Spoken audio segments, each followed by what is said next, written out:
Good afternoon, ladies and gentlemen.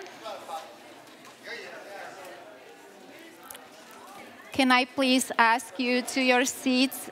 We will begin.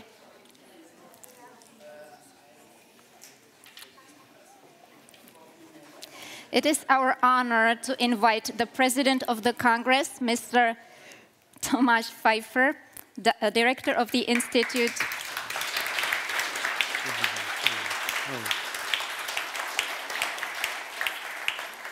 Director of the Institute for TCIM and CAM, the organizing institution of this Congress, to deliver his welcome address. For those who don't understand Czech, please use your headphones now. And Mr. Pfeiffer, the stage is yours.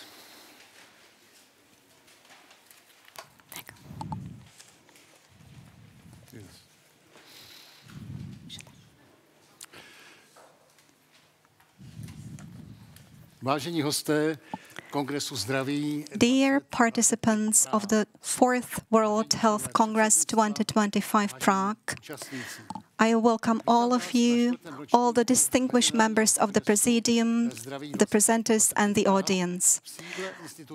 In the seat of the Institute for TCIM.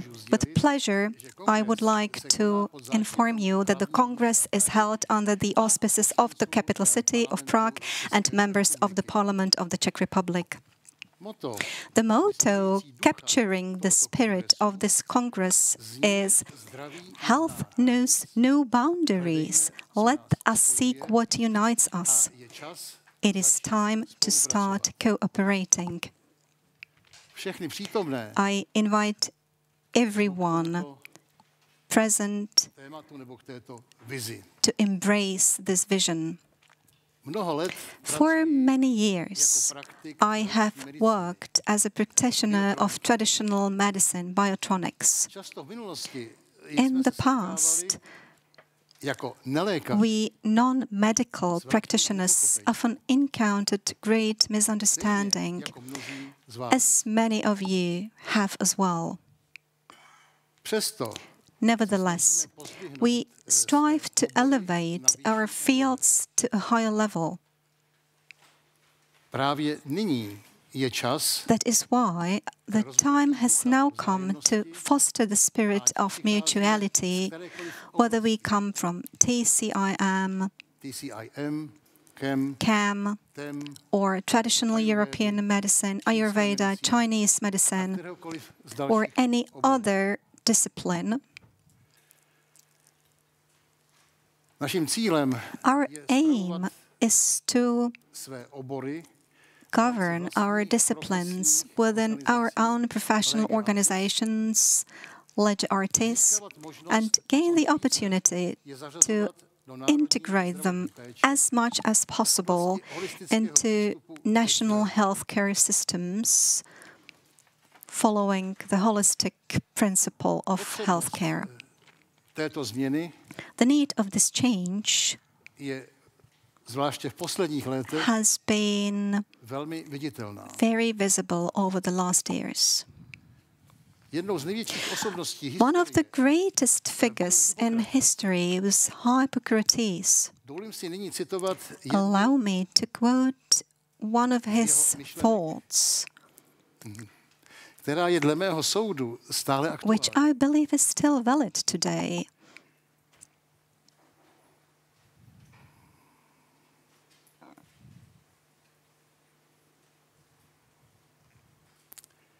Jediným velkým lékařským The uměním only great medical art is to cure the patient, je lhostejno. and it does not matter by what means this is achieved. A to je pravda. And this is true. Všichni jsme pacienti. We all are patients, and we all hope in better days when we are not feeling well. V tom jsme si všichni podobní. We are all similar in this respect. Měl bych poděkovat I would like to thank medicíně EVM, založené na důkazech, EVM medicine as well, která mě několikrát oddálila od spárů, which has rescued my lives on multiple occasions. ale nebyla sama. But not only EVM, Učitel Josef Zezulka, that was also my teacher, který Josef Zezulka, nastartoval cestu životem. who started my life journey. Všichni v pokoře hledáme We all humbly seek boží the řád natural, that is to say divine, i pro sebe. order for our fellow human beings and for ourselves. This Congress is, in my opinion, exceptional in its breadth, from TCIM to representatives of EBM, evidence-based medicine. Na počátku kongresu At the beginning of this Congress stands možná největším tajemstvím the bringer, Josef Zezulka, who may well be one of Prague's greatest mysteries. Thanks to him, we can meet here today, and also thanks to the work of many others, sponsors and partners, who have taken this cause as their own. více jak 100 lidí. The organization of this Congress has involved more than 100 people. Pracují nezí- They deserve our deep gratitude as they work selflessly for all of us. It is my great honor to meet here with experts who have often dedicated their entire lives to study jejich traditional and scientific work. je rovněž Their hodná diligence and velké úcty. talent deserve the highest respect.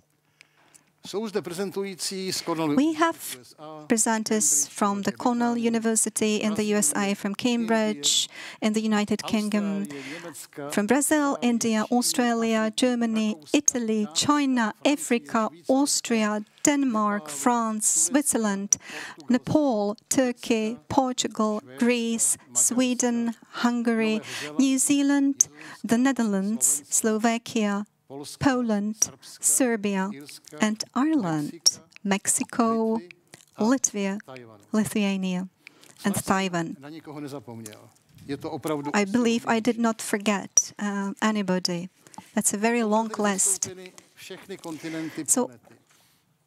All continents are represented here. From the bottom of my heart, I wish success to all presenters and attendees. Široké skále I wish you enrichment in the wide range of topics presented. tímto zahajuji With this, as the director of the organizing Institute for TCIM, hereby open the 4th World Health Congress 2025 Prague.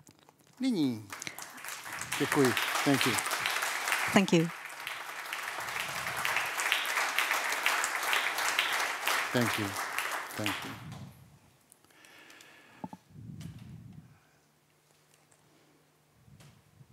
Rádi bychom přiblížili vás, odborníky. We would like to enable you, professionals, to become closer to our audience in such a way that you can Některé z vás, join us aby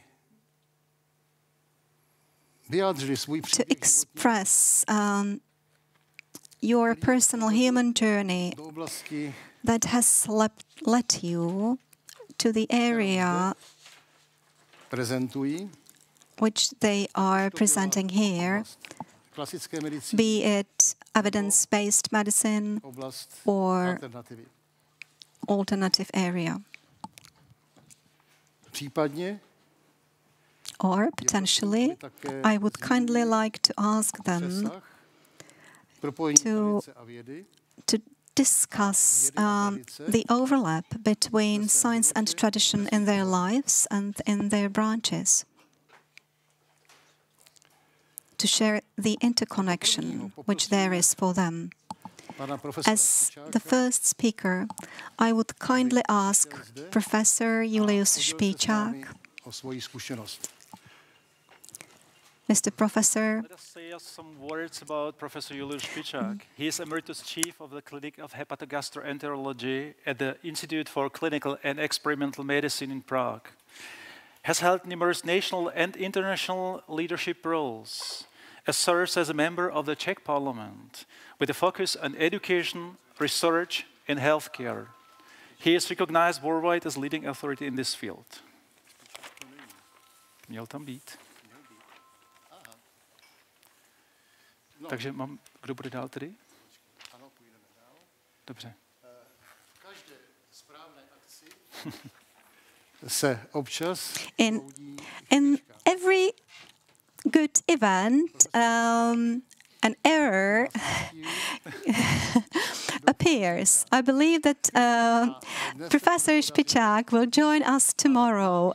Today we did not succeed, but there is an advantage to it. We'll be introduced twice.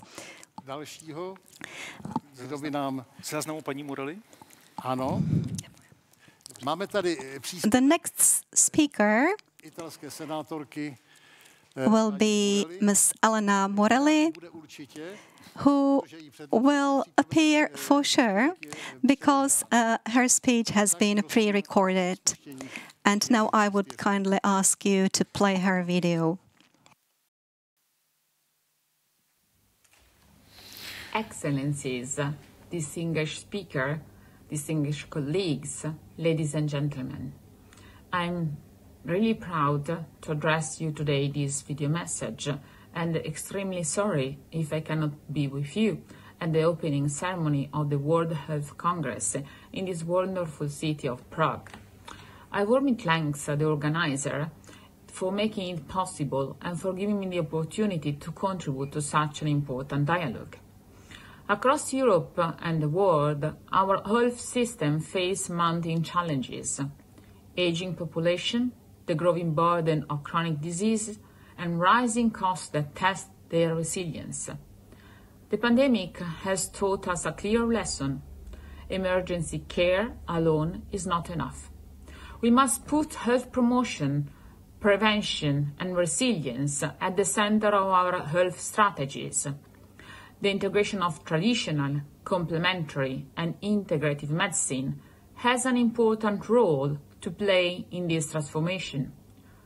Rooted in centuries of knowledge and enriched by modern evidence, these approaches place the human being at the center, valuing balance, prevention, and resilience.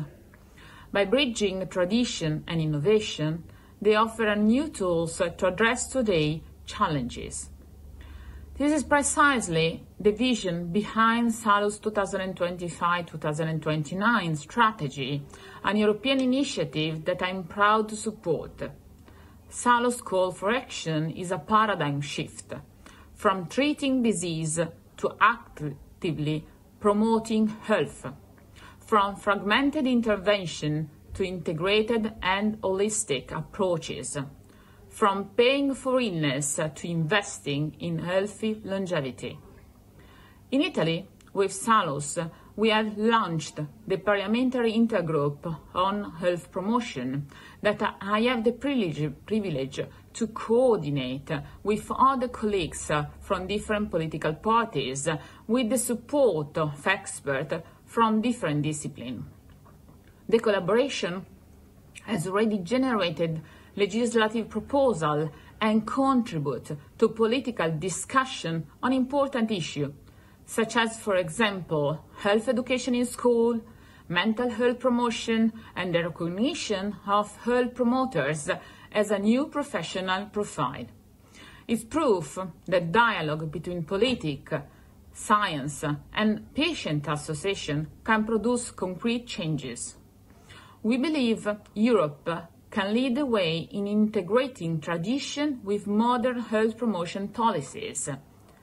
The topic of this Congress, Global Cooperation for Sustainable and Human-Centered Health, reminds us that no country can succeed alone.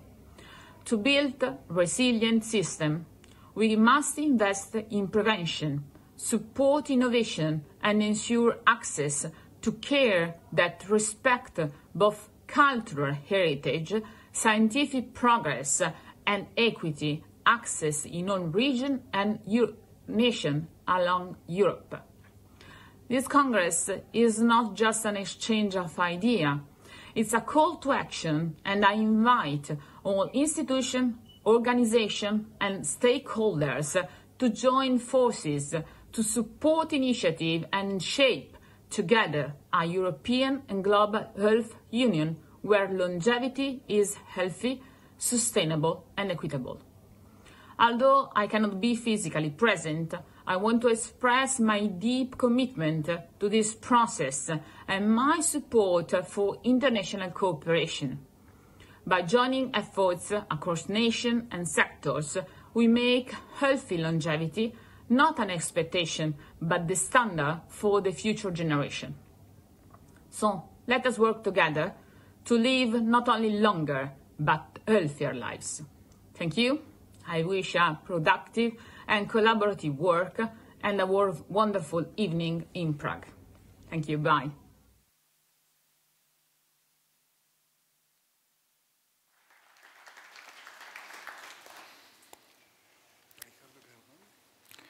So we are pleased to have heard about the message from Mrs. Morelli.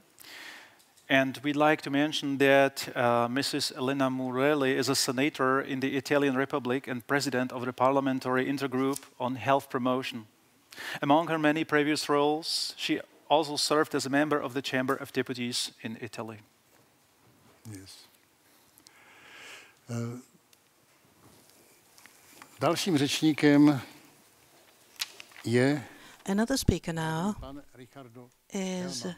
Mr. Máme ho zde? Ricardo Hellman. Nemáme. Is he here? No, he is not. Takže v tom případě poprosím So I will pana Massimo pass Bonucciho. the floor on Mr. Massimo Bonucci. Is he here? Please, you speak. Please. Pojďte, pojďte.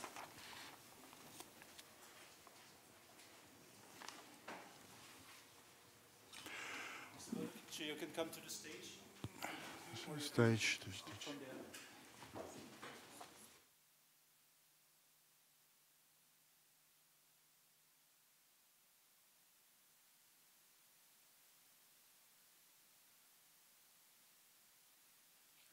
I will say some words about you. Hello, Mr. Bonucci. I will say some words about you first. You can go to the stage and. Okay.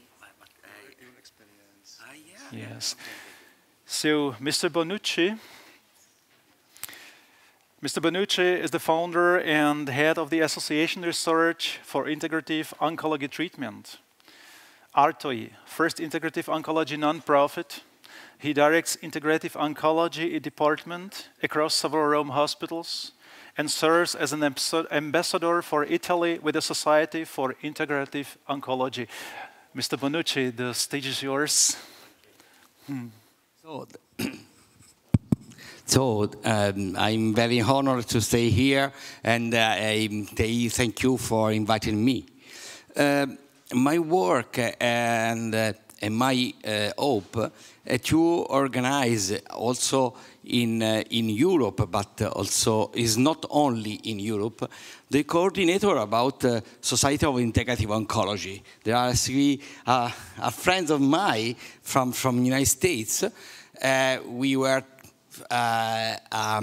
coordinator in international committee for SIO. The SIO, the first society of integrative oncology of the world, and the first time in 2003 for to begin the integration about the work in oncology. And now we start to study, and the minister is very well, the very good well, that we would like to organize also in Europe the coordinator about integrative oncology. I'm an oncologist. I am also surgical pathologist, that we know that it's necessary to use the conventional treatment, but I know it's very, very important to understand that the integration about herbal medicine, acupuncture, or homeopathy, and so on, help us to give the patient more quality of life, and for this also more survival. We study, we produce the work with the use in combination about more treatment, also with chemotherapy, radiotherapy, immunotherapy too.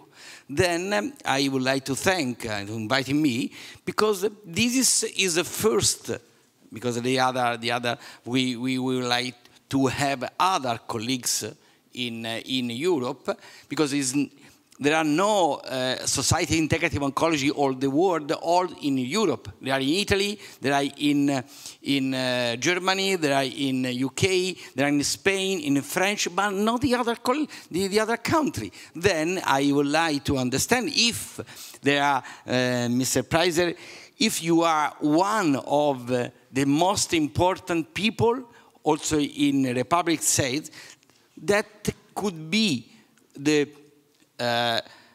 man, or the woman is the same, the man that collaborate with us to improve the knowledge about integrative oncology. And we would like to thank you for your attention. Thank you.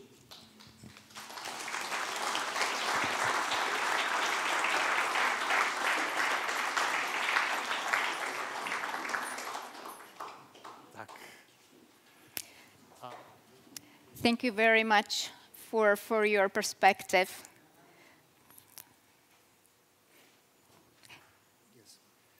Nyní je chvíle, kdybych pozval na řečnický stupínek pana Amarjita. Now I would kindly like to invite Mr. Amarjit S. Bhamra.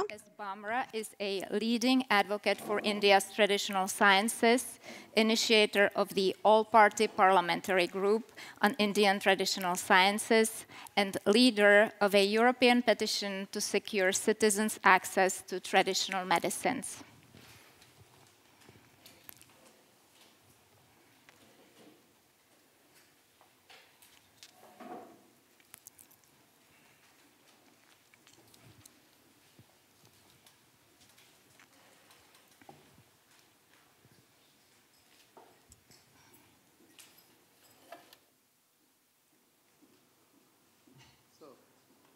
Namaste, everybody. Do I need to hold this? Yeah.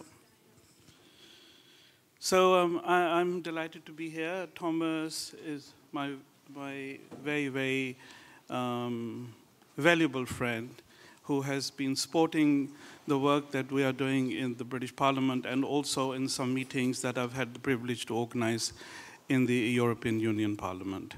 So never have I actually been asked to speak about my spirituality and and relating that to sort of my family. So this is like the first time, so I'll try and give it the best shot I can. So you see, spirituality is an essential part of Dharma. Yeah? So if you don't know some of the words that I use, please ask me or question me. Because you need to understand, a lot of the stuff, why I do what I'm doing. Yeah? So you need to know more or less everything that I'm trying to say to you. So spirituality is part of Dharma. Dharma is not a word that we use anywhere in the West. We don't have any equivalent word for Dharma. The nearest word we have for Dharma in Czech Republic and all the Western countries is probably religion, which is miles away. So I want to relate Dharma from my family, from both of my grandmothers, from my father's side and from my mother's side. Yeah? And so Dharma actually means when you don't perform any karma. When there is no karma, you are automatically practicing Dharma. Okay? And so spirituality is something related to, in the Indian and the Eastern thinking, is something that we do on a daily basis. So we say the word that we use, some of you who will know is Ritucharya. Yes, some of you know that. So that basically is following a certain pattern in a daytime and during the nighttime, what time you wake up, what time you go to sleep, and what you do in between. So these are very much regimented ways of how we have our elders have established these ethics for betterment of humanity. So my grandmother, especially from my mother's side, was a very dharmic lady. She was a very spiritual woman, and she actually forecast my birth 1 year before I was actually born. Yeah. So she said to my mom that that you will receive a child in 1 year's time. And she actually gave my name 1 year before I was born. And so those people perhaps don't have that sort of commitment, to Dharma as what we experienced before in India. And so I grew up. I was born in Kenya, in East Africa, and so I grew up there. And the best part of my first 3 years, I spent with my grandparents because my mother and father went out to Uganda to do his work, and they couldn't take a little baby like me into the jungle in Uganda. So because my father was there in construction business and stuff. So for the first 3 years of my life, I spent with my grandmother and my grandfather in a very small place near Nairobi called Nakuru, which is in Kenya. And so I would be in her lap while she was doing meditation and all those wonderful things. And I remember, so maybe I was 3.5, but I still remember one evening. So she's sitting, in the house with my grandfather and my uncle, and she's actually saying that at 12 minutes past 2 o'clock tomorrow morning, I will be no more. So I don't want you to cry. I will wake up at certain time. I will have my ishnan. Ishnan is our word for complete body shower. I will have my shower, and I will recite, my. We don't actually use the word meditation in India. Meditation is an English word, yeah? So we refer to that as dhyanam. So I will go into my practice, my sadhana, and then I will take out my white clothes, and I will wear them, and then I will go. And then she said that to my uncle, will you please inform Amarjit's mom, who was in Uganda? And those times there was no fax, no telex, no telephones. And so you have to send a telegram. And telegram, even in those days, took half a day to get there. So anyway, so my mom came from Uganda, and so it all sort of carried on. So I am trying my best to follow, to adhere to those principles, you know, which are which are fundamental to the family, and healing is a very important part of Dharma, yeah. And when you look at Ayurvedic programs and yogic programs, and Jyotish, which is India's astronomy and astrology, and Vastu, which is environmental engineering. So the snippets of all these programs are still used by many Indian people, and so healing automatically is in the system. And I mean, in those days when most of the Indian people went out to East Africa, Kenya, there were no pharmacies. There was nothing there. I mean, Western medicine, there was nothing like that. So people had to rely on traditional systems, and people relied on African traditional medicine. And then obviously Indian people went there and they took Ayurveda with them and other programs. So this is all comes to like an integrative thinking. So Dhyanam, what we would normally in this day and age call meditation, and our food, and how we process, how we have food as much as possible not processed, yeah, and human health and wellness. So all these are aspects, you know, of my upbringing, and so that sort of led me to do some serious work in not just keep this in the family, so to speak, and run it as a business, so and bring up the family. But I think I sort of stepped outside the box a little bit and went straight into the world of politics. As you know, some of you have seen me, you know, in this world. And so the idea really now, the only thing that drives me in my life, that I work exclusively for Indian traditional sciences, and the idea being is for the legitimization of these sciences. If we don't do this in now, then I think things might get a little bit harder for the future generations. We still have enough power. We still have enough knowledge. There are very beautiful personalities here who are sitting here with us, who are, beautiful as they are divine in their understanding and disseminating Ayurveda and yogic knowledge. So we have a very important responsibility, all of us in this room, is to not look at medicine, you know, from the Western perspective, and not look at medicine from the Eastern perspective, but we need to start looking at the whole thing as a more integrative healthcare. Yeah, so why we should say, you know, you're only selling paracetamol, you're only selling painkillers. Yeah, I mean, they work for people who they need to work for, and sometimes we all need them. So I think we've come to a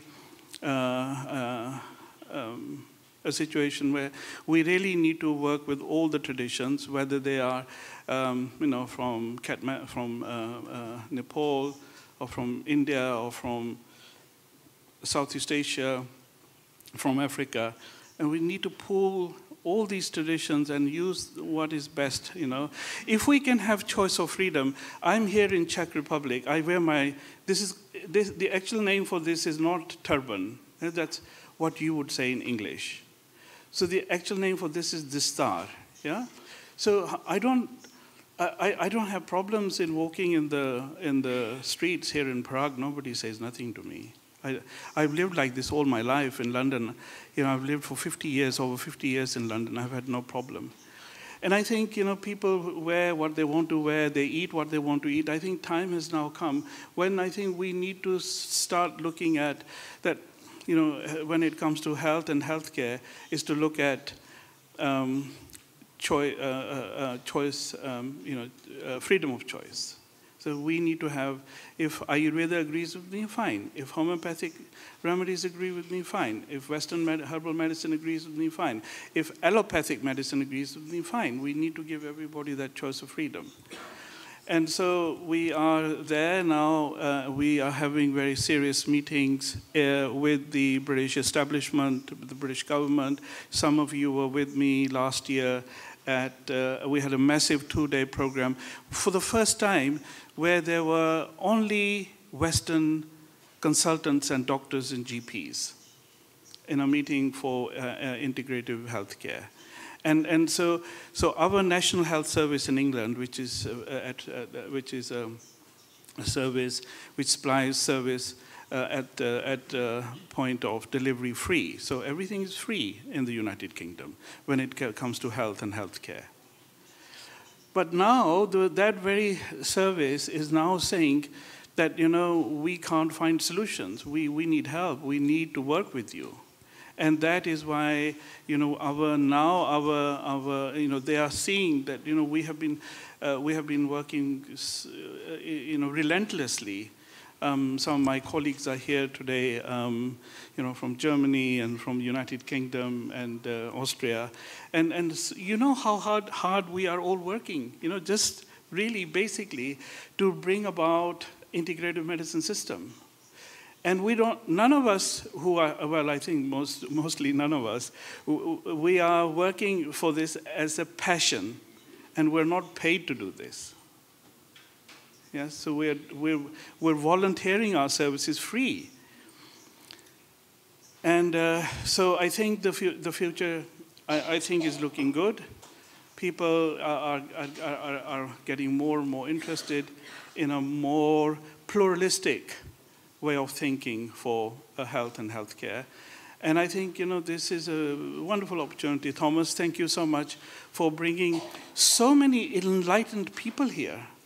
Everybody is so enlightened to be here and to make a wonderful success. And this should then obviously, you know, come in the papers and the press, and also for successful generations, that people will feel one day that, you know, you did this remarkable work here, and we are very happy to support you in everything that you do. Thank you so much, Thomas.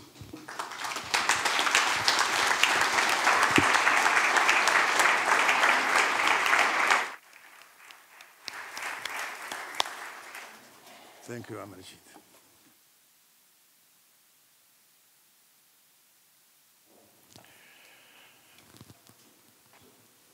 Nyní poprosím paní... And now I will pass the floor on Katarina Wachsmuth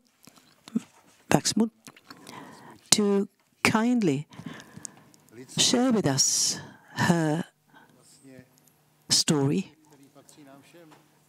And it's a human story, a story of her life, and it belongs to all of us. So, now it was time to invite Mrs. Isabelle Wachsmuth, an international leader with more than 20 years in the World Health Organization headquarters in Geneva. Please, the floor is yours. Thank you so much. Thank you. It's such a pleasure to be with all of you, and specifically after 2 years now. And yesterday we discussed together about what happened in 2 years related to the last discussion we had, you know. And that it is, I think, the relevant question. Donc I would like to use this precious time now to do this type of introduction about this reflection, if it is fine for you. And I have prepared something for that. And I would like after that to open the floor with you. The biomedical model, as you know, have demonstrated quite a lot of limitations, specifically in the Occidental world. And it appears not very effective for complex, multifactorial and lifestyle-related disease. 90% of medical consultation involve psychosocial factors, but the biomedical model does not take them into account. Despite technological advance, chronic disease like diabetes, cardiovascular disease, depression account for more than 70% of the global deaths.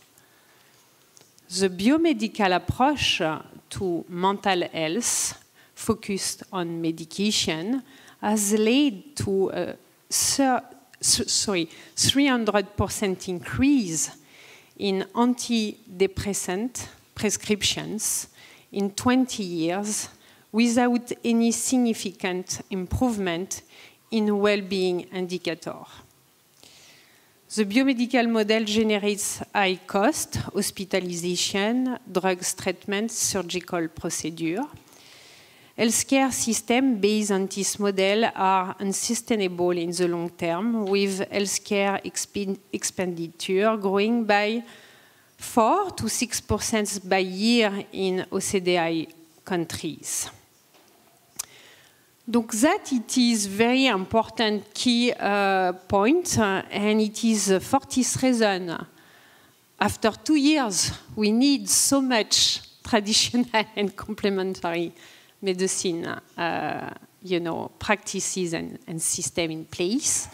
And it is as well why we need a very strong paradigm shift and to consider what I call my area integrative health, and how we can combine, the best of conventional medicine and traditional and complementary medicines. So that it is really, what have been considered, I will say, globally in the world. And just to tell you now, the comparative projection with an holistic models, what does it mean today in these 2 years? It means 30 to 50% of reduction in symptoms of stress, anxiety, and chronic pain in integrative approach, energy medicine, rituals, and community care, for example. All the figure I have described to you now, it is based on evidence. I have not mentioning all the source, but I can share with you the source of this data. 25-40% improvement in patient adherence to care and satisfaction in person-centered models. And it is as well very important to consider indigenous and consciousness-based models. I was recently, before to come here in Canada, in Quebec, and it was amazing to connect with the 11 First Nations. And I have learned so much about their indigenous knowledge and practices. And it is part of the heritage of this planet to consider as well the indigenous knowledge and consciousness-based medicine approach, because they are able to promote increase in psychological resilience.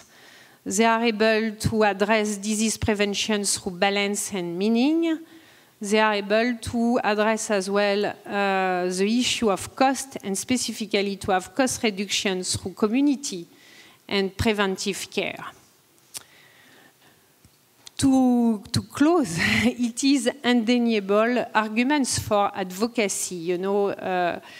Like the biomedical model, it appears insufficient to meet the challenge of 21st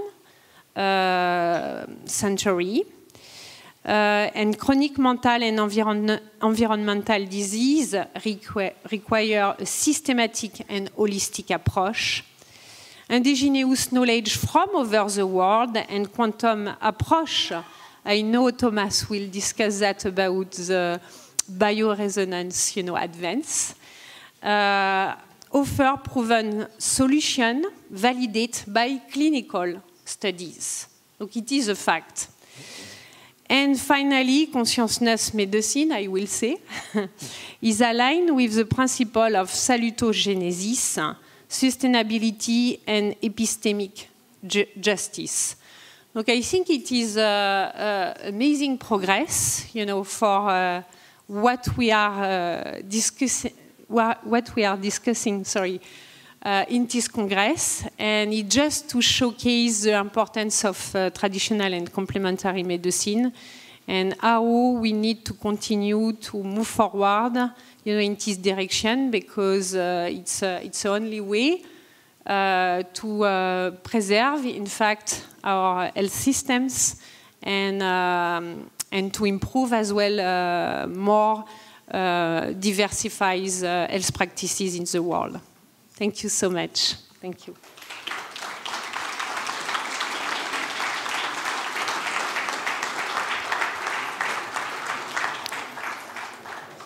Thank you, Mrs. Wachsmuth. Thank you, Mrs. Wachsmuth, for your words and for sharing all this information with us. Sure.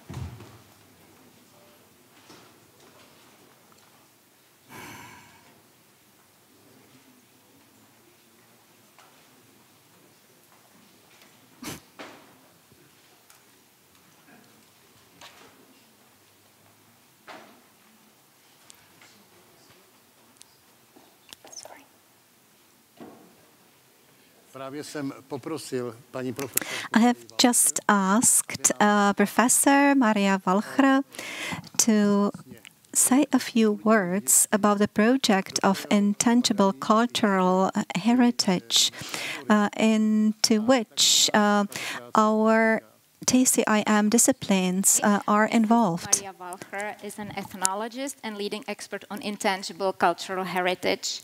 She's worked extensively with UNESCO, advises the Association for Natural Medicine in Europe, and received the Priznitz Medal for her outstanding contributions to traditional naturopathy. Please. Good afternoon, everybody. I'm very happy to be here. It's the first time I'm here. And it's so good to meet so many people which have all the same sense of healing, or in the same way of thinking about it. Although we're coming from so different worlds, cultures, countries. It was not sung at my cradle that I would be here in these times, because in my family, healing or illness did not play a role very much, because we had not to be sick or ill. Nobody took so much care about that. We sang a lot. My family was a singing family, and so I was never interested in medicine. I did not want to go to doctors or something like that. And then, all of a sudden, I worked in the field of folk music in Austria for many years, and then the idea of UNESCO, the Intangible Cultural Heritage, popped up. And in Austria, we did not think so much about that, or we cared so much about that, because we know everything about culture in Austria. You're sure, huh? That's what do they want to tell us, and what should that be to safeguard what? The songs? Yes, we do. We have archives. What does that mean? And then, it's now exactly 20 years, the ministry told me to make a study. Do we need intangible cultural heritage in Austria, yes or no? And for many months, I met all the people in folk culture fields, and we said, well, we could do something about that, but it's not so important. Then all of a sudden, at the end of my study days, a guy asked me, do you think the traditional European medicine is intangible cultural heritage, yes or no? And it came to my mind, yes. And I said, I think yes, but I think it's difficult. And at that point, we realized how important intangible heritage is, especially in our countries. In Europe, especially Middle Europe, we have lost so much knowledge and experience in the field of traditional medicine, also handcraft. We did not realize that we lose it because school medicine works. We have all techniques. We are educated in so many things. But it was at that moment when we decided, yes, we will sign the convention, the UNESCO convention in Austria, because there are so many white spots in our cultural landscape, mindscape. And it was crazy because traditional European medicine was not known at the time. Nobody knew what is it. What is she talking about? I myself did not really know it because the expression was new. It's not like traditional Chinese medicine or Ayurveda. It was an invention, and it was possible, and that was the point. It was possible under the headline "Intangible Cultural Heritage" to bring all the players in that field together. The ministry, the chamber of doctors, the chamber of pharmacists, all the people who worked in that field, who were meant under energetic therapies or something like that. And it started a discussion that was incredible. And well, it is not in 20 years that now traditional European medicine is well known in Austria or is totally accepted. No, not at all. But we can talk about it. And we have, it's a process, of course, it's a long way, but things happen, and we have now, since half a year, in Vienna, a place which is named Center for Traditional European Medicine, where people can gather and can get workshops and so on and so on. And I think intangible cultural heritage has a high potential to talk non-aggressive about it. That is really something new, because normally you talk about medicine in the light of natural sciences. But if you talk about it as a cultural phenomenon, that changes completely, because nobody can deny that our knowledge about traditional healing methods, even when we say there exists methods in Switzerland and in Austria too, where they say they heal by praying. This is not very, very chic and in our non-spiritual society. But we have the chance by intangible cultural heritage to show that the world is involved, and there exists so much in this field in the world, because we have the international lists. We have more than 180 states that have signed the convention. This is incredible. And so we have a good exchange on that. And I will tell you tomorrow in the morning at 9:10 more of that. Thank you very much.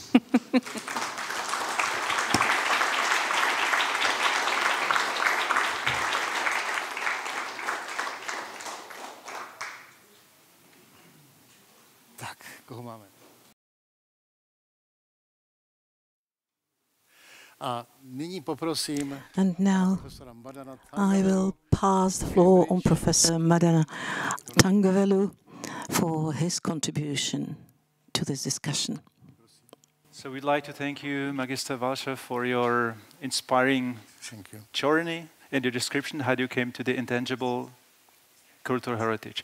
And now it's the honor to invite the worldwide known genome biologist in Cambridge and the General Secretary and Research Director of the European Ayurveda Association, Professor Madan Tangavelu. The stage is yours. Thank you. It's a pleasure to be here, Thomas, with all of you here. I've been to several of these events now. It's clearly the fourth event. And it's lovely to see how things have progressed. And over the 4 years, over the period that we've worked with. Now, what am I? A genome biologist. I work with DNA. And how come I'm interested in traditional medicine? It's very clear that there is something in modern biology that resonates with traditional medicine. And particularly the last few years, we have seen increase in this resonance between molecular biology and the markers that come out of molecular biology and traditional, and thinking that there may be something similar with traditional medicine. I will present some of this in my talk tomorrow, so follow that. But to convey the feeling that there is something similar between what is being discovered and what is from the past is a very important thing, is a very important point. Now, how long will it take for this to mature? Maybe 50 years, maybe 60 years, maybe 70 years. But we can start to see this recognition. Number one, that contemporary world accepts traditional medicine. So that is a very important first step. Number two, trying to find the parallels between traditional medicine and modern medicine. And finally, maturing it to get to newer areas of study for the future. I hope all of this will happen in the next 30, 40, 50 years to come. And I hope that the search for similarities between modern biology and traditional systems will be the first of the steps. So I want to thank you with that. Thank you very much.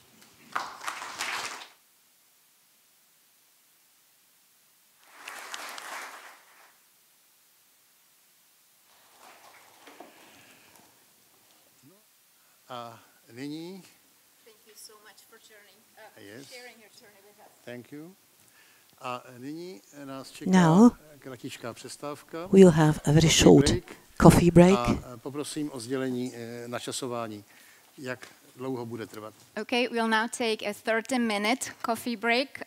Please be back by 4:30 p.m. Refreshments are available throughout the building, mainly in the restaurant downstairs. Enjoy.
Rady odborníků, příběhy s inspirativní filozofií, četba, výstavy, dokumenty z cest i relaxace, pohlazení pro tělo i duši, radioregenerace.cz.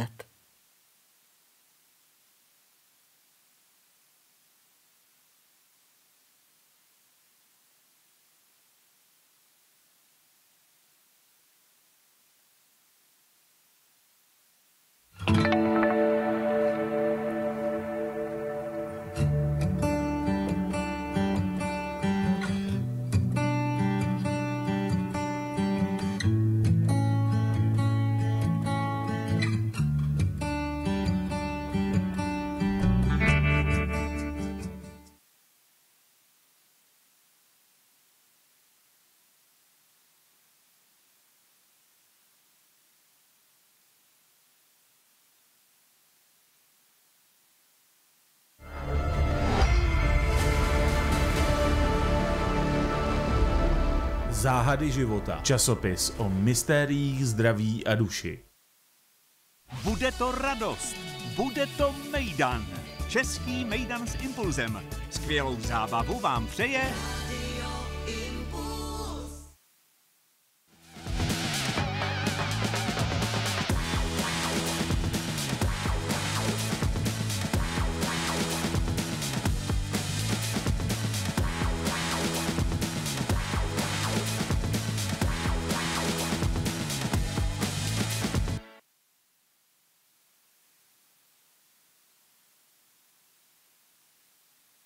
Zdraví nezná hranic. Hledejme, co nás spojuje. Je čas začít spolupracovat.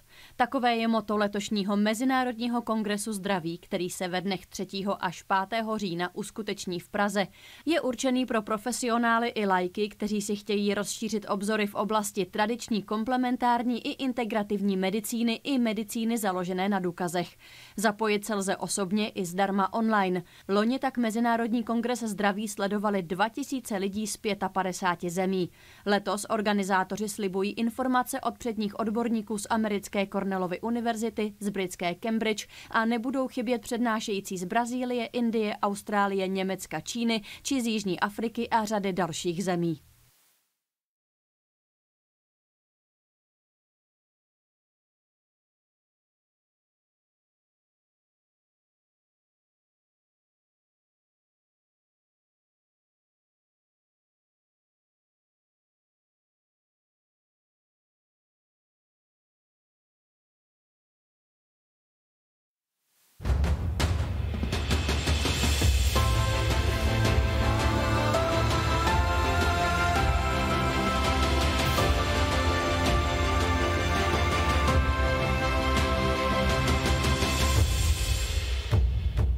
Dear friends, doufám, že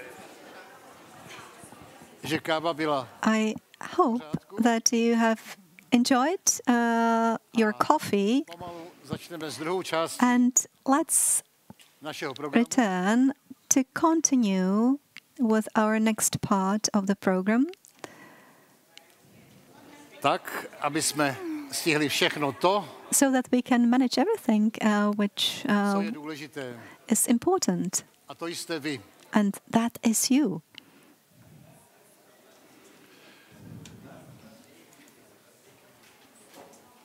A tak poprosím I would like to ask all the people who are still discussing to take their seats again. Thank you.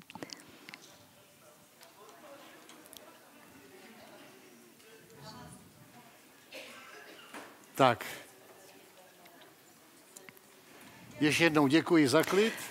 Thank you very much. We are ready to start. Dalším naším přispěvatelem Our next contributor will be Professor Katarina Vernecer. Professor Vernecer is a renowned sports scientist and professor of sports public health, whose research has shaped nutrition policies in Germany and Austria.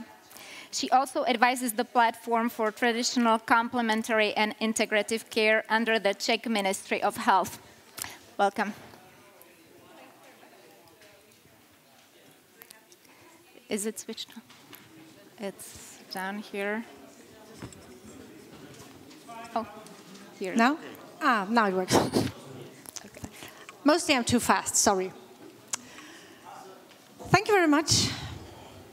I'm filled with gratefulness and peace to be here.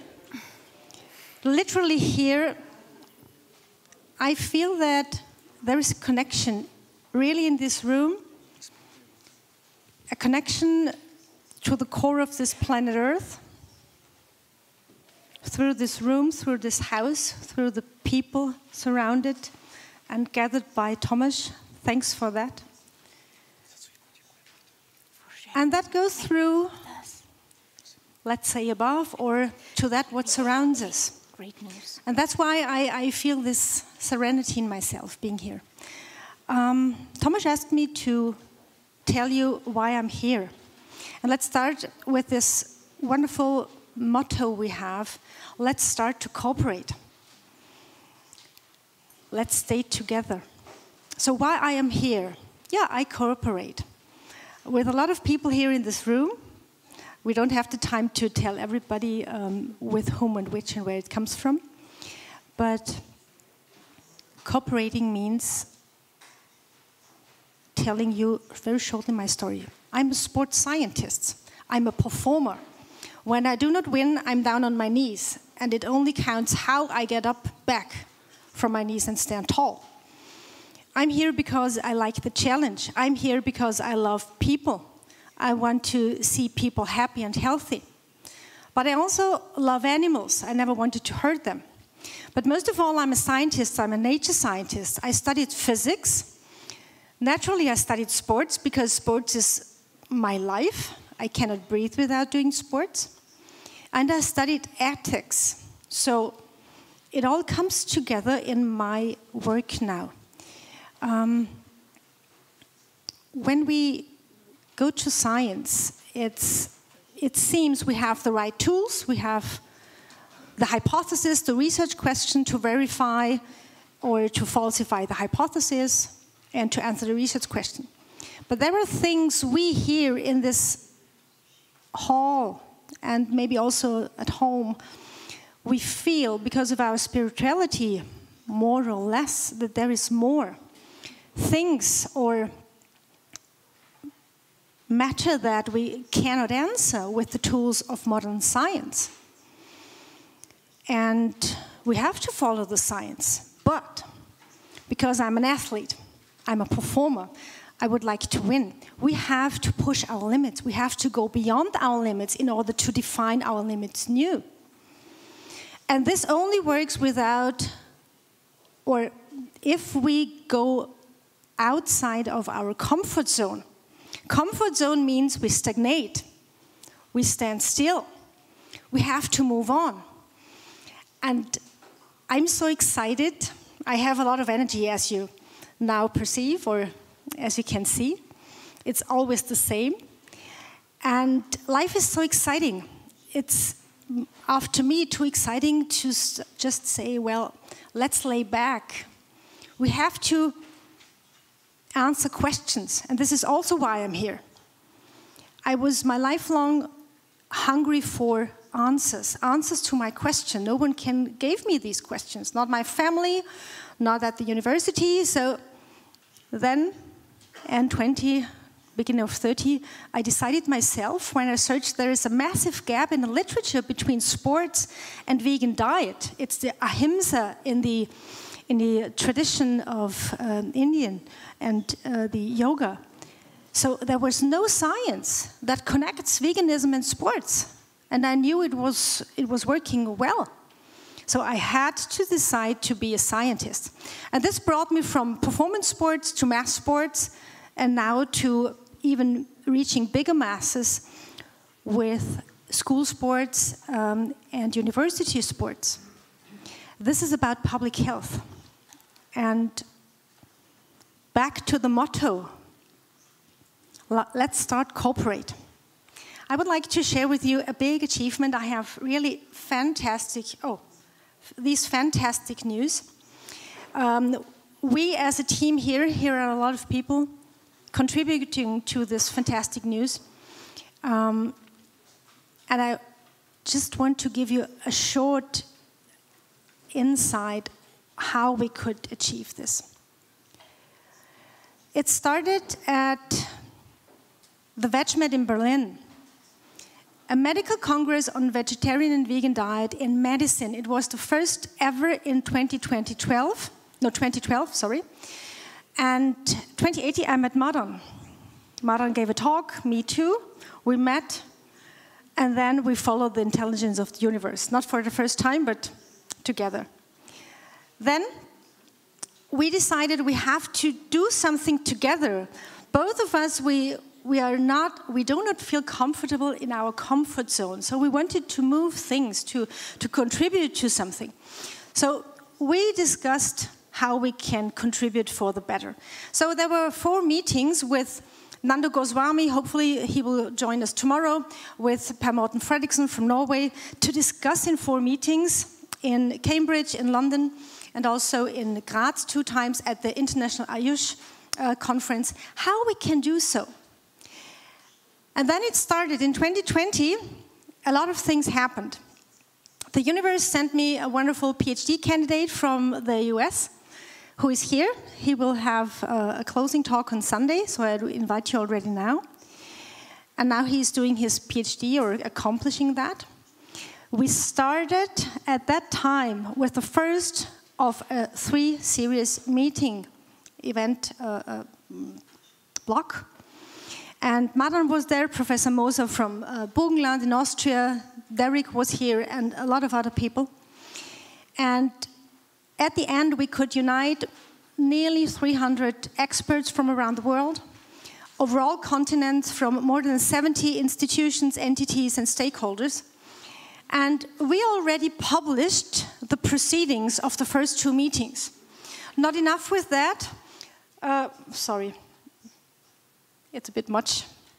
So, not enough that we had scientific meetings on different themes and research questions.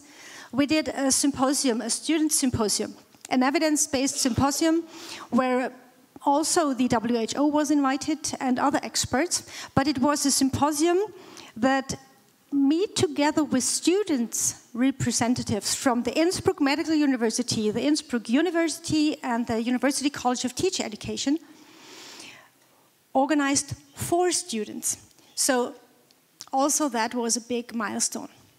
And then I thought, I never wanted to do something just for the bookshelf, just to have my master's, my PhD, and then I know, okay, this PhD book now is in my shelf. To me, this is senseless, this is meaningless. So with my team, we were thinking about how can we contribute, and all that we found out in the meetings, and we picked together, how can we exploit that so that a bigger audience can profit. And we started with the concept of a consensus paper. At that time, I didn't know how hard the challenge would be to get it published. And to be honest, I would never do that again.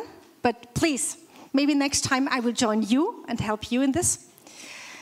And now we have out the Big Brother paper, I call it like this. It's the comprehensive consensus paper, and a little sister paper. And celebrating this with you, hopefully in the next days. Now, delay. Now, this is not the published paper, but it's already accepted. I have to do the final works so that it can be printed then in October. You can see yellow highlighted all the people here in the room who contributed. Madan, Thomas, Derek, and many more. Also other people from my team. You can see in gray massive stakeholders like Professor Kleper from Moving Medical Forward, or in Austria some others. And also Doctors Against Animal Experiments. So maybe I can touch this later on, but we skip it for now. And we made a consensus, and I hope for you that when it's published, that you download it because it's for free, you can implement it in your work, and you spread the word. It's evidence-based, it's not an eminent position. It's not my personal opinion. It's based on evidence, and we created 101 position statements to put a strong statement. And the little sister paper, when it's not in delay now, I don't know where now it comes. And the little sister paper is under review now, and I expect also that this paper is being accepted very soon and hopefully coming out then in November or December. It's for the policymakers and decision makers. These people have tough schedules. They rarely have time to read long, comprehensive reports. So we did a densified, massively compacted paper for the essence of what it's needed to start unlock the power of lifestyle medicine, lifestyle behaviors, lifestyle habits. How can we help people to take over control for their own health? We have this roadmap created for them, a 10-step plan. And please, I don't have a glass with champagne, but imagine I have one. Let's pretend we all have one. And please, together with me, in the next 3 days, let's celebrate this big achievement. This is the spirit of this conference. This is what I came for, and it will not stop from there. I kindly invite you also to my talk tomorrow, and then to be continued. Thank you very much. Namaste.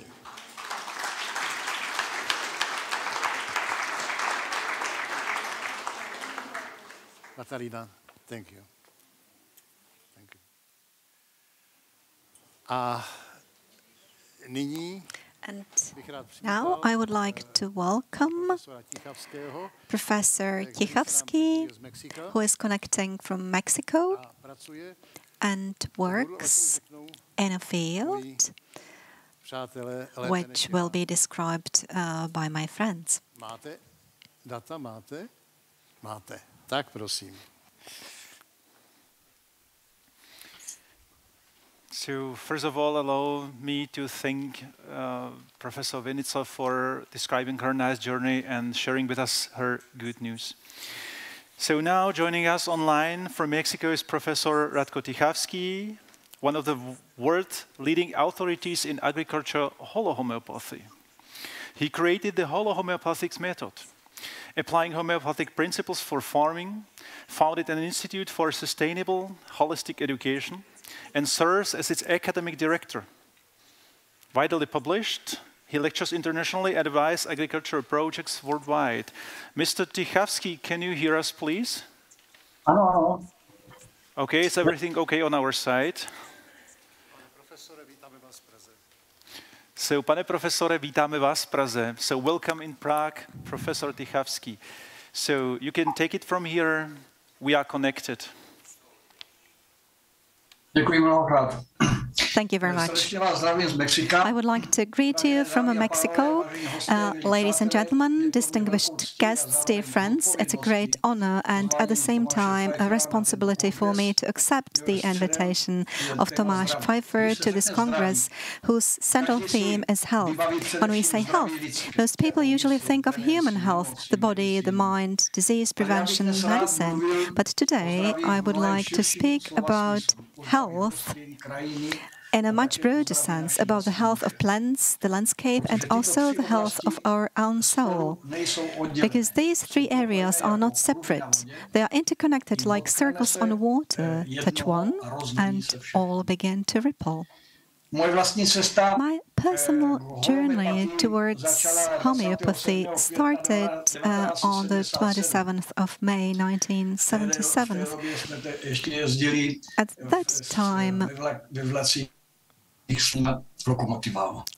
At that time, we used to use standard trains, and it was thanks to contact with Professor František Kahuda, who headed the psychotronic laboratory at Charles University. And I sent him my first scientific work, an experimental study on conditioned reflexes in plants, measuring their reactions through ECG. Even gaining access to ECG equipment for plant research was already a major a challenge at that time. I did not start in academic libraries, but directly with experiments on plants and human psychology. Based on these experiments, I began to perceive that a plant is not just a green object. When approached with aggression or respect, it responds. Plants may be mute, but they are by no means indifferent to their environment, which of course includes us.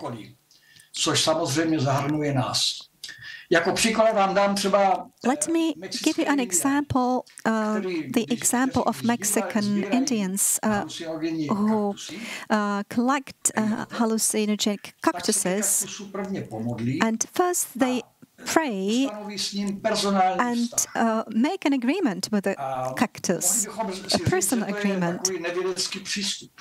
It's a kind of a human approach. But if I aggressively cut it from the soil or scratched it, that cactus, which normally produces mescaline, and within a few minutes or hours, depending on what kind of aggression would be led towards it, this cactus creates more than 50 alkaloids, which are even more aggressive towards human health than mescaline. So the fact that we should pray to the cactus and treat it as if it was my own baby, that I must never cause any harm to it, it has a metabolic foundation. Or when we go for a walk in a park and smell a rose, then a lot of people believe that it smells for everyone, but it has been proven that that rose can distinguish from individual metabolic profiles of specific humans, and it can smell different for one person and different for somebody else. And it may stop smelling nice completely within a few minutes. Later, during my scientific work, I started dealing with graphs, because science gives us a possibility to measure, repeat, demonstrate. But at the moment, I realized that if we view organisms through statistics and figures, we miss something very important. For example, a plant is not a mere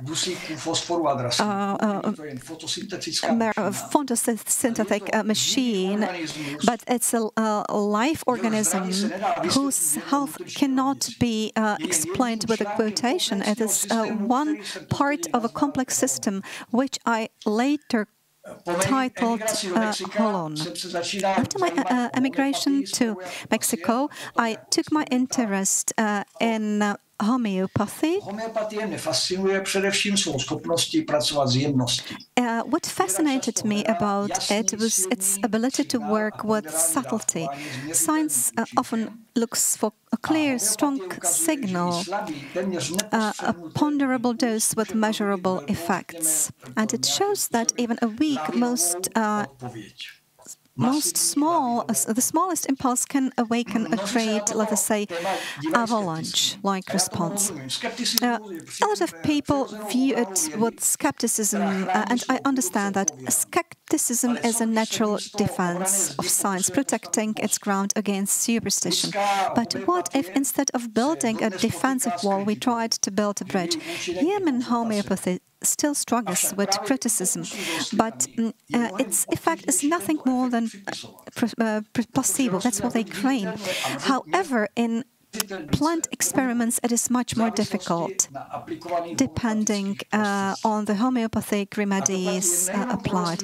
And this could be said not just about plants, but but also about other areas. For example, coffee in homeopathic remedy can be used to control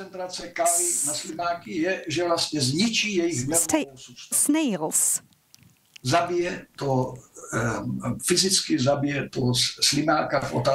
It can kill a snail within a few hours.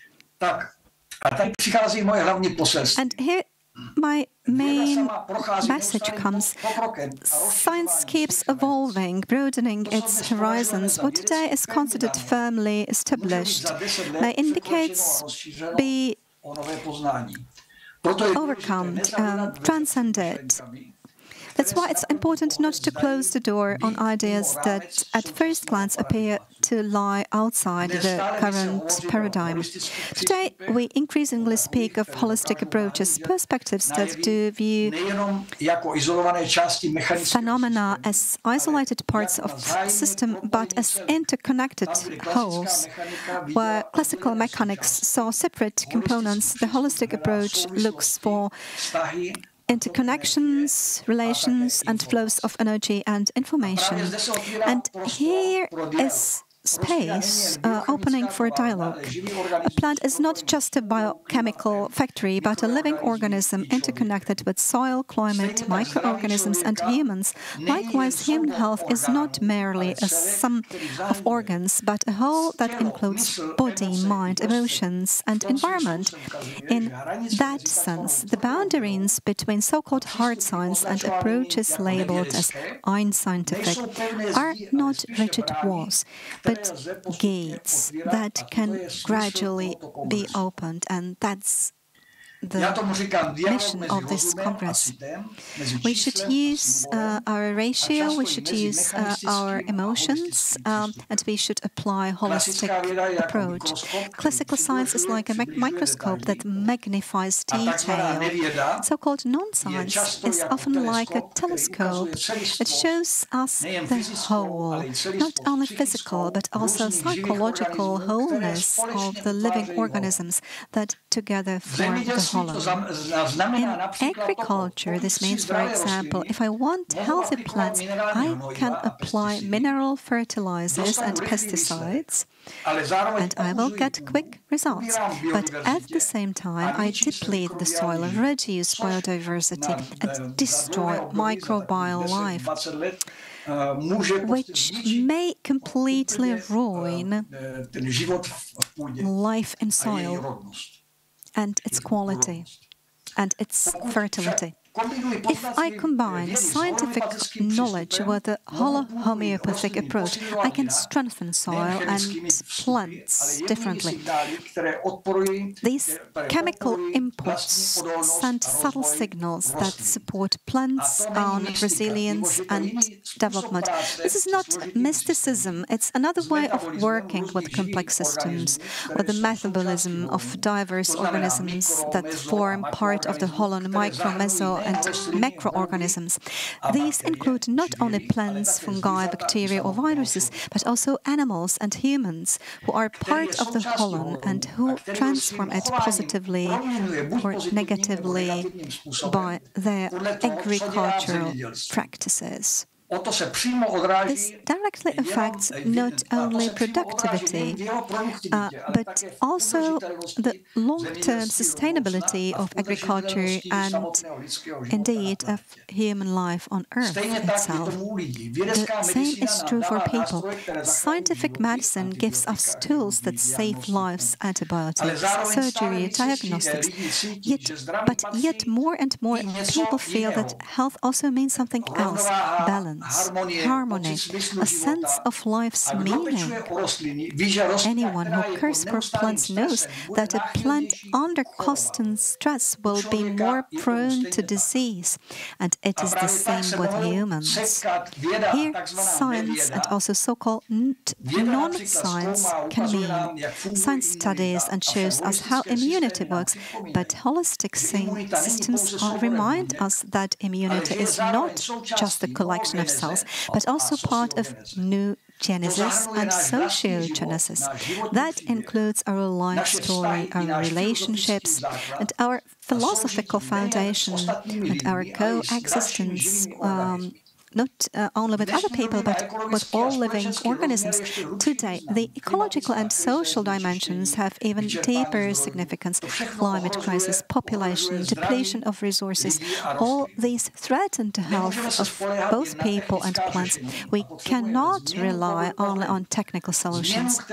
We need a change of perspective, one that involves not only new technologies, but also new consciousness, the ability to perceive connections and the courage to transform our behavior and our relationship to living organisms.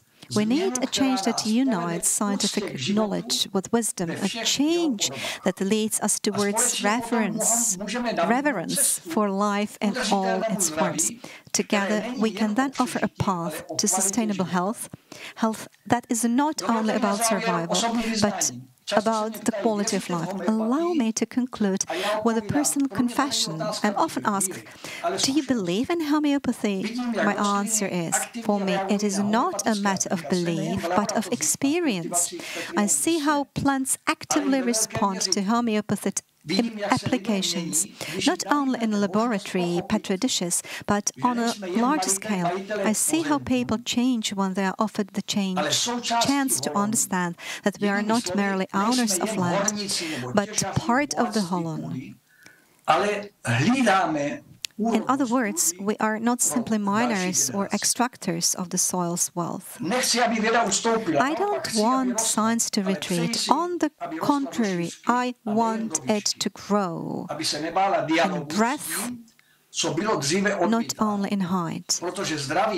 To not fear dialogue with what was once rejected. For health, whether human, plant or planetary, is the result of balance. It is balance between what we can measure and what we can not measure. We can only feel it. Between what is visible and what is hidden, and yet still shapes our world. Health is partly work of dialogue between human and nature, between individual and community, between present and future. Dear friends, I wish for all of us that this Congress may not only be a collection of lectures, but a true meeting of people, unafraid to think differently, who have the courage to ask questions intelligently and build bridges where others see only walls. If we succeed in this, then this Congress will not only be about health, but it will itself become an act of healing. Thank you very much for your attention, and I wish all of us inspiring and fruitful days.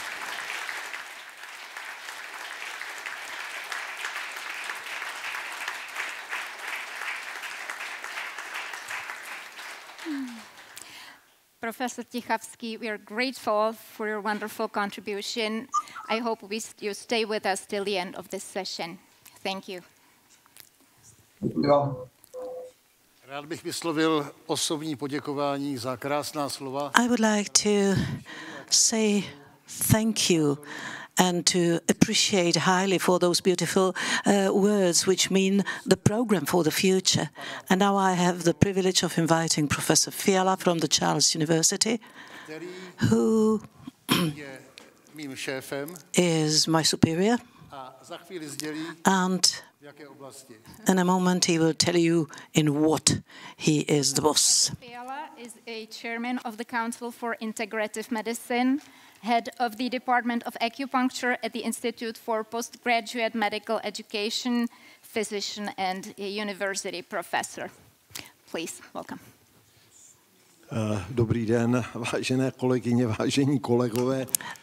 Good afternoon, dear colleagues. I am not his superior, really. We are rather friends who seek to push things forward better and smoother than better and smoother, simply. I am aware by your very dresses that you come from different parts of the world, but Prague has always been the crossroads of the whole world, and we always had the overlap of Czech culture, German and Jewish culture. And if you mix it together, I know it's the United States which are nicknamed melting pot, but we are also a melting pot, and Prague is a mysterious city, and as you know, there is a new criminal story that was recently published and which is situated in Prague, so everybody is looking for the magic. Now we remember the 20th and the 21st century, and it is very true for the alternative medicine, whatever you may understand by that. Together with Professor Pfeiffer, we are looking for the healthy lifestyle, for all that comes along, and oftentimes we have to hurt ourselves against the lack of will of our administration. So we are quite ignorant about Ayurvedic medicine, anthroposophic medicine, herbal medicine, and so on and so forth. Our laws ignore this. So for them it does not exist, but it does exist, and people look for it. They want to go for it. It's typical Kafka. I don't know whether you know Kafka, but it's very typical. That's how Kafka looks for the truth, and he can't find it. He lived in Prague. He died in Vienna, but that's a different story. So we are just trying to find our way out of this confusion which we had in the past several decades, when we had the totalitarian regime and we were used not to believe anything, and we were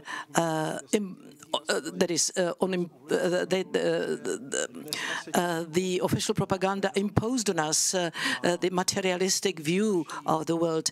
But the truth is not easy to find. In Prague, we do not know what it means, the concept of our body, of our mind, and of our spirit, the body, spirit, and mind, body, mind, and spirit concept.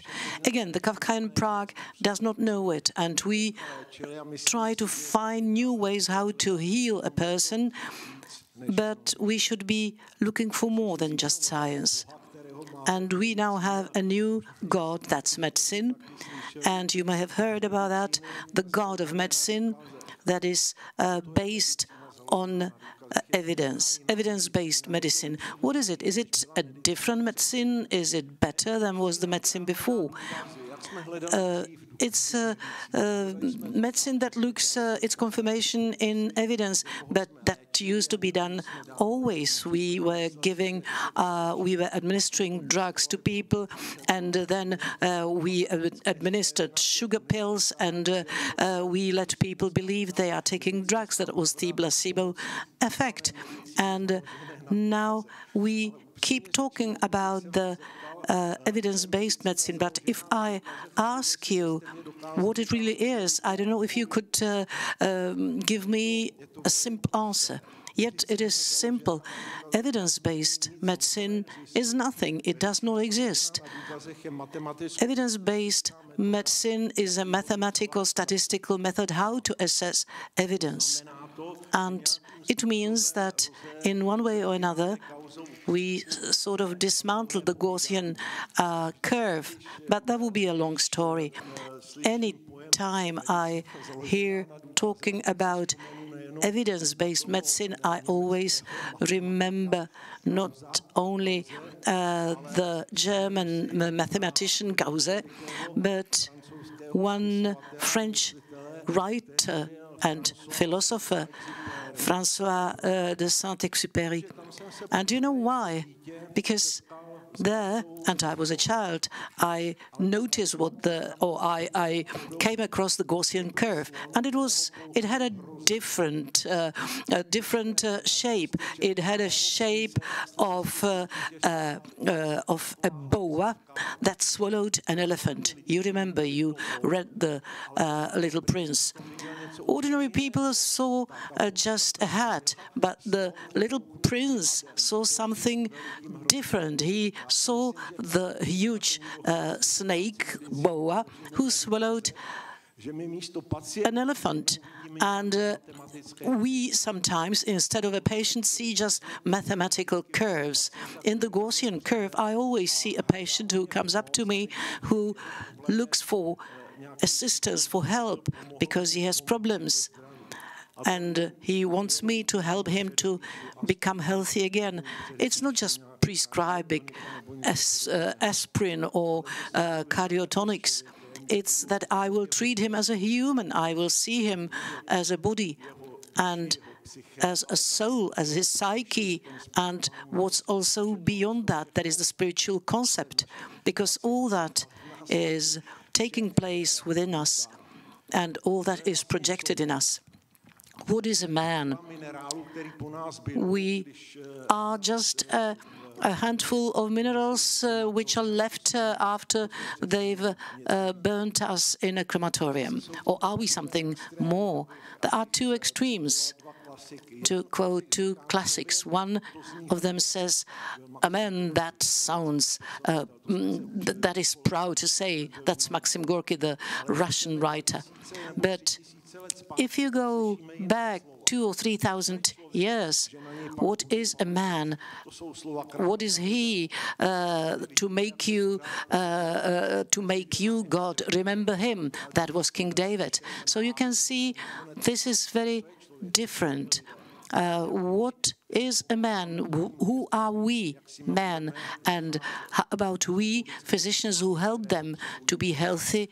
How can we succeed and how should we do it? Thank you for your attention.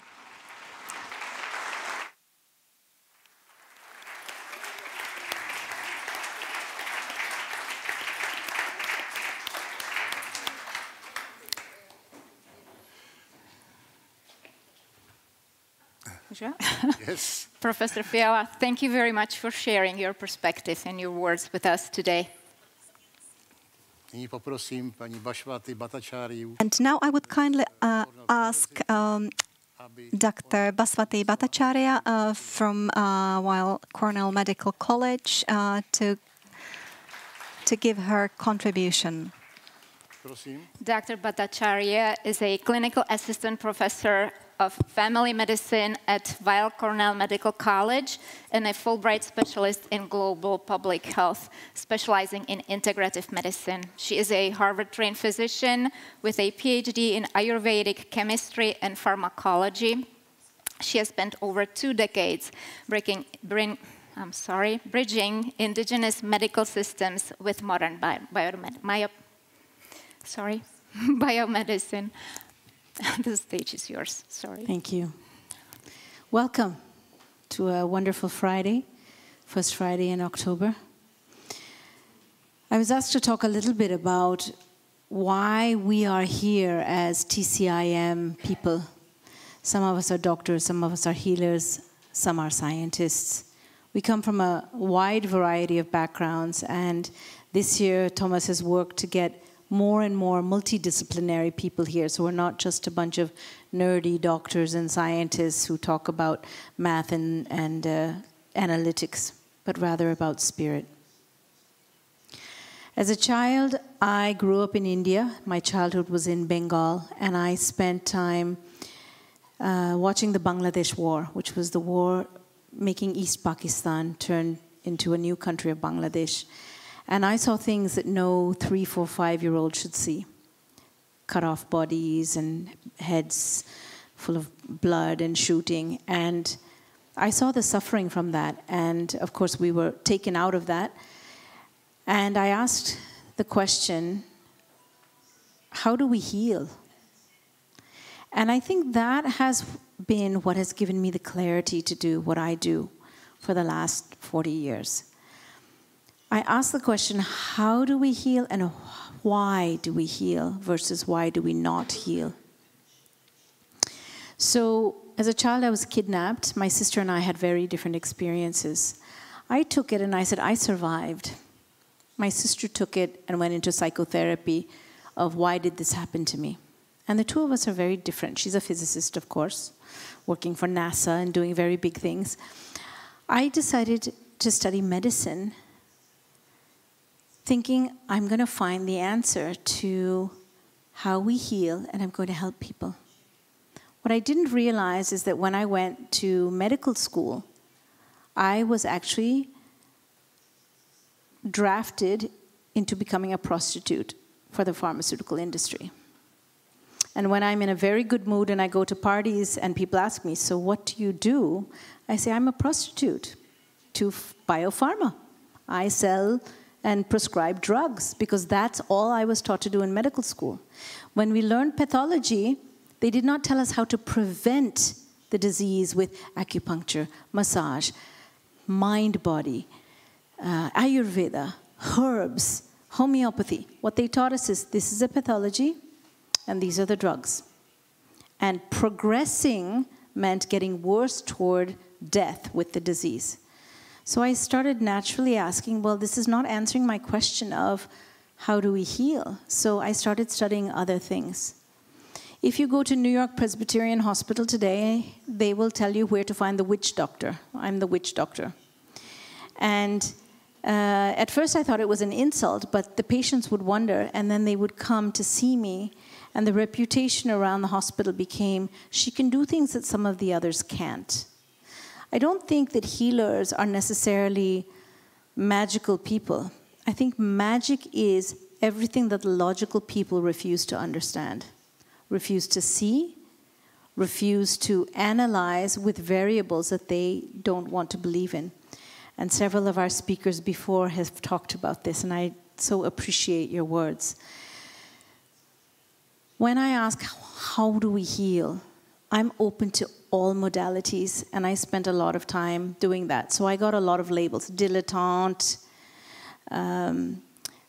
Duke of all trades, does not know, or sorry, I think it's Jack of all trades in English, does not know what she wants. She's a doctor. She should just practice modern medicine, evidence-based medicine.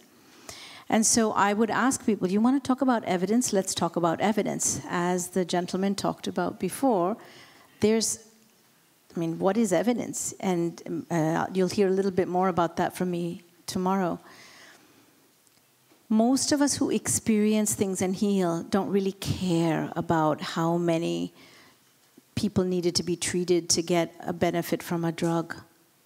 They don't really care about how many people died or didn't die. They want to know if that drug works for them.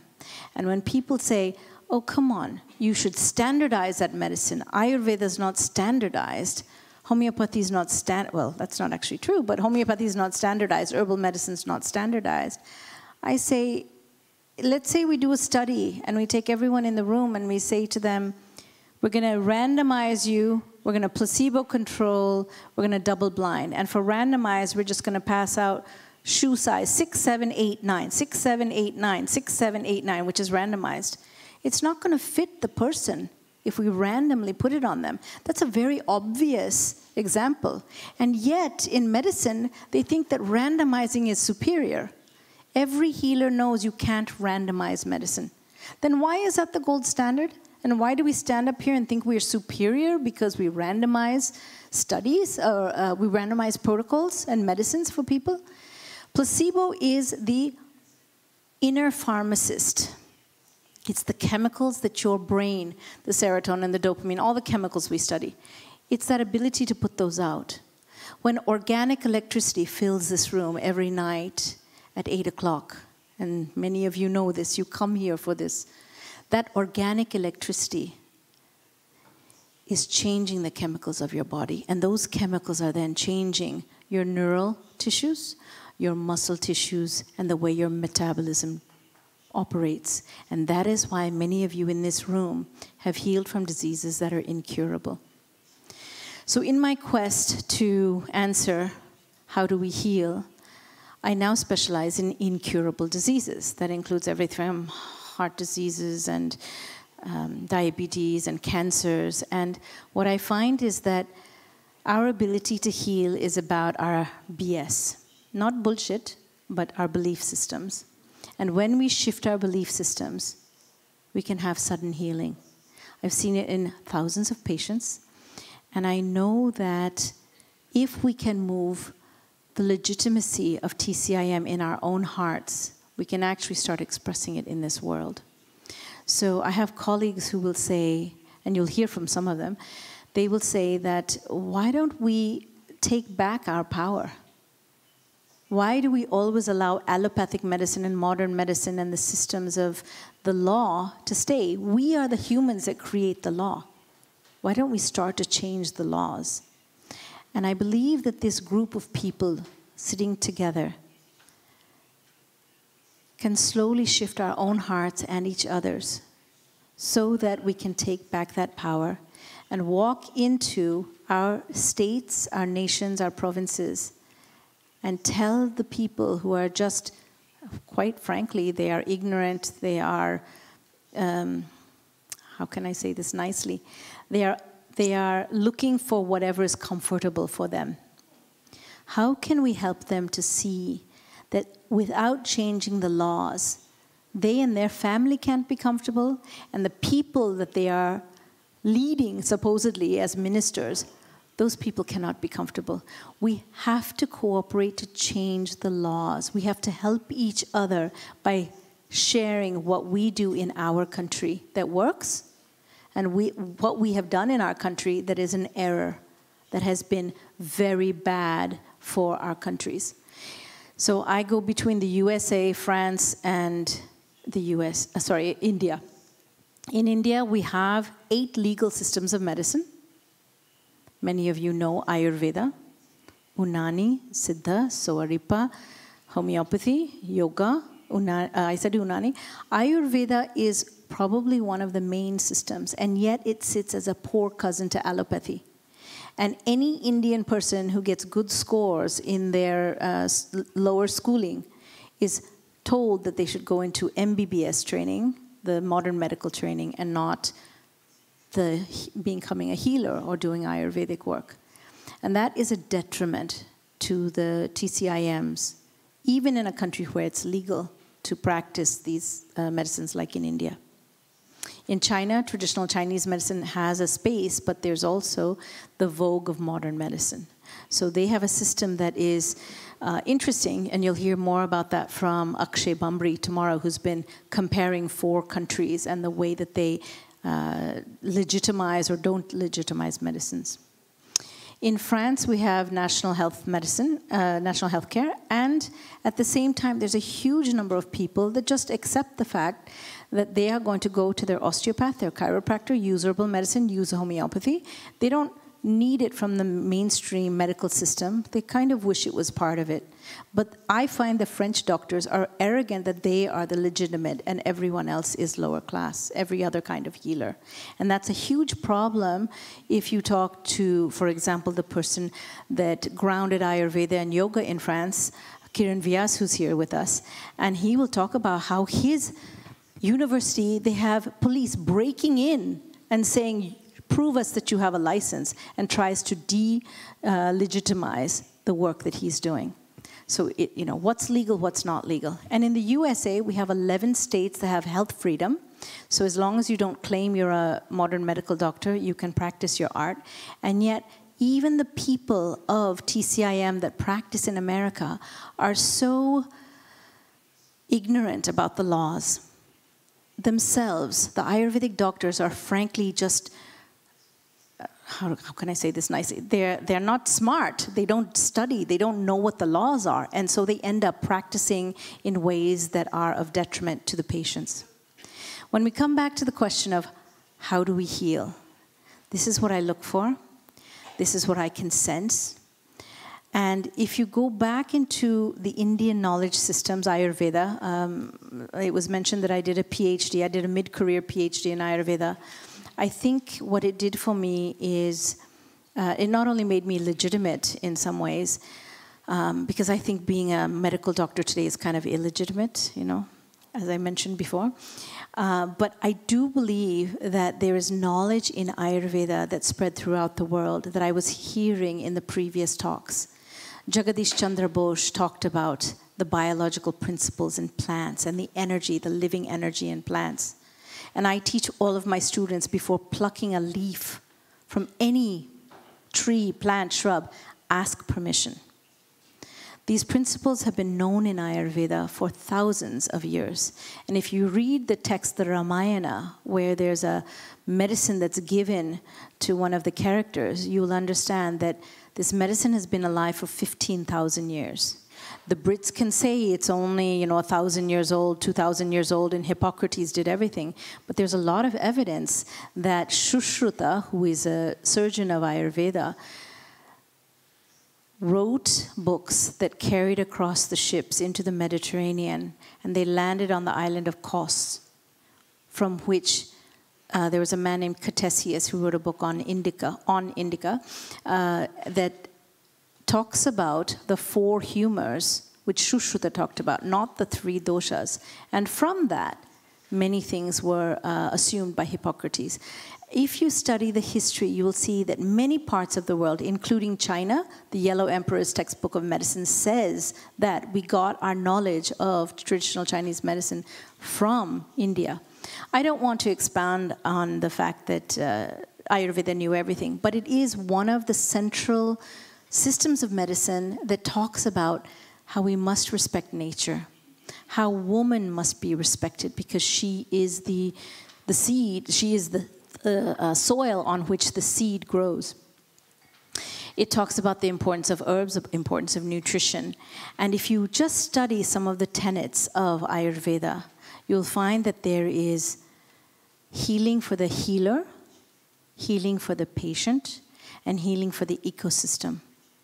And so I found it to be a very complete system of medicine. And I look for Ayurveda in many of the other systems, whether it's Yoruba medicine in Nigeria, or it's the tribal systems that are expressed in southern Africa, which Rupert will be talking about tomorrow, or whether it's homeopathy, which is very much part of Sukshma Ayurveda, the minute dilutions of particles that resonate with the water and therefore magnify the effect. There's a lot of things we can learn from each other. I'd like to end by asking all of you, each of you, to spend some time with healers of other cultures, other languages, other systems. If you're German, you don't have to only sit with the Germans, or if you're Czech, don't only sit with the Czech. Learn from each other, because what Thomas has put together this weekend is a chance for you to learn things you never knew existed. Please spend time listening to people in the talks and interacting with them afterwards, because it's when we each learn of things we never knew existed, we are going to get that courage to go back into our heart and then demand that the right to healing belongs with the people and not with the ministries and not with the people that are given the power. We need to take that back in the next few years, because as the capitalist world closes in and tries to take away things from us, the one thing they cannot take away is our relationships and our sense of healing. So I leave you with that. I hope you have a very good conference and meet people that you never even knew could teach you what they will teach you. And please hug each other, be with each other, and be kind to each other. Try to find that humanness in people around you, because we are all healers and we're all here to heal each other. Thank you for listening to me. Namaste.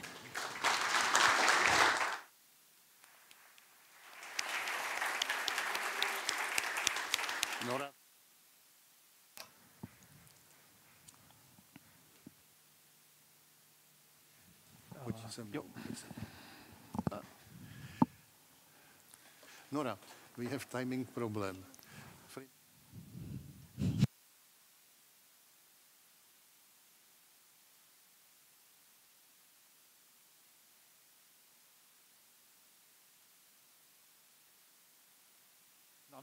Naprosto. Mrs. Bhattacharya, we truly appreciate you opening up your story to us today. And now we'd like to introduce Mrs. Nora Laubstein. Nora Laubstein is a co-founder and director of the Association for Natural Medicine in Europe and CEO of CHEM Consult. She works with European public health organizations and serves on the scientific committees of the WHC in Prague and the European Salus Network. Mám ještě otázku. And we have one question more. Jak se cítí prezidentka jednoho z největších? How does the president of one of the largest associations for natural medicine feel? Biggest committee for natural medicine in Europe is the question by Mrs. Pfeiffer. Mr. Pfeiffer, sorry. Yeah, hello everybody. I'm in the delay. I'm now give you a short answer.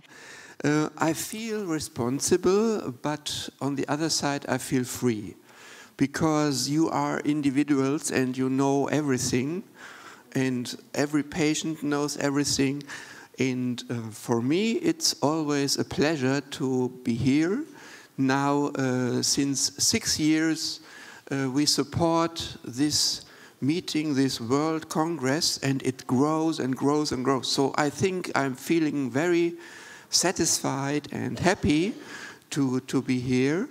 And the organization of ANMI, here are a lot of ANMIs. When I look around, I see a lot of members of ANMI, and this network is growing and growing. So I'm happy to be here, and I hope this Congress will be great. And for me, one message is very clear. It's time to leave the defensive position. It's time to talk about what's really needed. It's time to think from the end, not the academical, bureaucratic thing too much. We need to think in an offensive and progressive way, innovation. And so this is a place here, and I'm glad that there are so many people, so many companions, and we will support your work if you like. So ANMI is a network for you all, and we will continue, and my leadership goes on because I have no other candidate, so I have to go on with this job. Thank you.